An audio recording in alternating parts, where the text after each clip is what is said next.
असदुद्दीन ओवैसी आज की तारीख में जिस AIMIM इस पार्टी के अध्यक्ष है, इस पार्टी का फुल फॉर्म, इस AIMIM का फुल फॉर्म क्या है आपको पता है?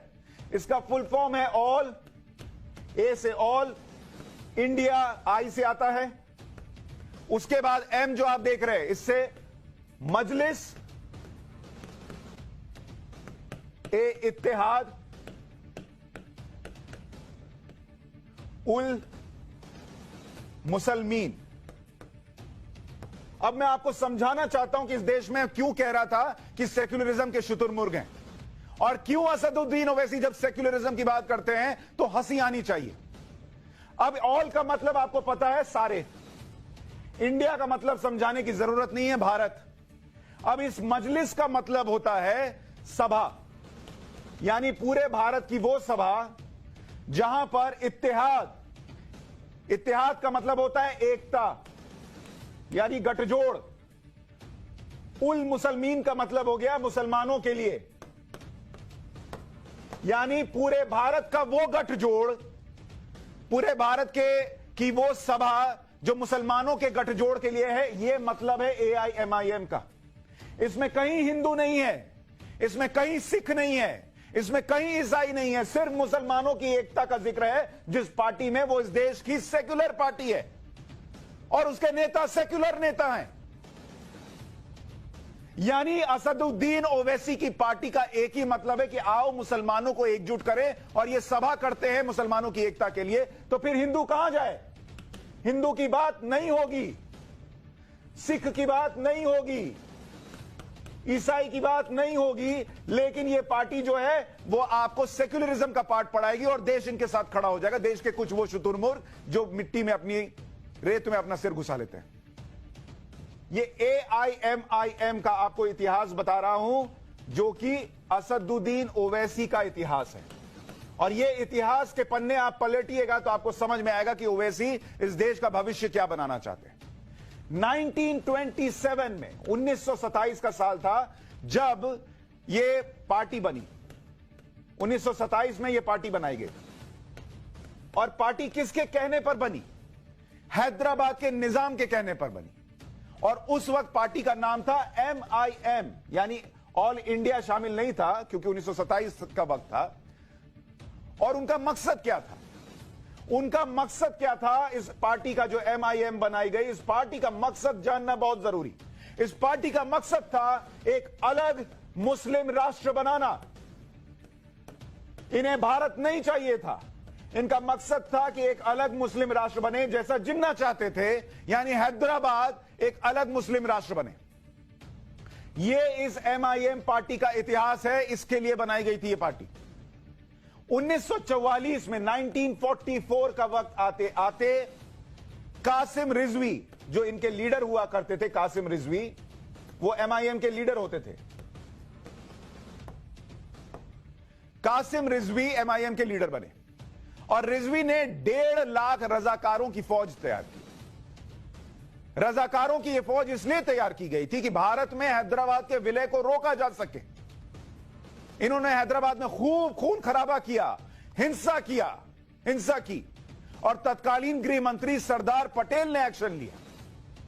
सितंबर 1948 यानी आजादी के बाद, यह वो साल था जब भारतीय सेना ने ऑपरेशन पोलो शुरू किया। यानी यह वो ऑपरेशन था, ऑपरेशन पोलो, जिसके तहत हैदराबाद को भारत में उसका विलय किया जा रहा था, जिसके लिए आप समझिए कि वो रजाकारों की जो फौज थी उसको रोका गया। और सरदार पटेल को क्रेडिट जाता है कि उन्होंने ऑपरेशन पोलो चलाकर हैदराबाद को भारत में विलय कराया, वरना आज हैदराबाद भारत में नहीं होता। ये कासिम रिजवी और ये MIM मिलकर एक अलग मुस्लिम राष्ट्र बनाने चले थे 1948 में। उसके बाद 1948 का साल आया, यानी इसी साल में जब वो ऑपरेशन पोलो चला, MIM को बैन कर दिया गया। इसको बैन कर दिया गया, बैन, क्योंकि ये पार्टी देश के लिए खतरा थी। और इसके जो नेता थे कासिम रिजवी, उन्हें 1957 तक, यानी 1948 से लेकर 1957 तक जेल में रखा गया। उसके बाद कासिम रिजवी को छोड़ा गया, लेकिन इस शर्त पर छोड़ा गया कि वो जेल से छूटने के 48 घंटे में, 48 घंटे के अंदर पाकिस्तान चला जाएगा। कासिम रिजवी पाकिस्तान तो चला गया, लेकिन उसने एक काम किया। कासिम रिजवी ने, जैसे आप वो बैटन रेस देखते हैं, कासिम रिजवी नाम के इस व्यक्ति ने जब वो पाकिस्तान गया तो उसने अपनी बैटन यानी MIM की जिम्मेदारी एक वकील को दी। उसने MIM की जिम्मेदारी एक व्यक्ति को दी और उस व्यक्ति का नाम था, आपको सुनना चाहिए, उस वकील का नाम था अब्दुल वाहिद, माफ कीजिएगा, अब्दुल वहीद। उसका नाम था अब्दुल वहीद ओवैसी, और ये थे असदुद्दीन ओवैसी के दादाजान। यानी वो कासिम रिजवी जो मुस्लिम राष्ट्र बनाना चाहता था, वो चला गया पाकिस्तान, लेकिन उसने MIM की जिम्मेदारी असदुद्दीन ओवैसी के दादाजान अब्दुल वाहिद ओवैसी को दे दी कि अब तुम संभालो, इस MIM के सपने को पूरा करो। अब्दुल वाहिद ओवैसी ने फिर MIM का नाम बदला और इसको बना दिया ऑल इंडिया MIM।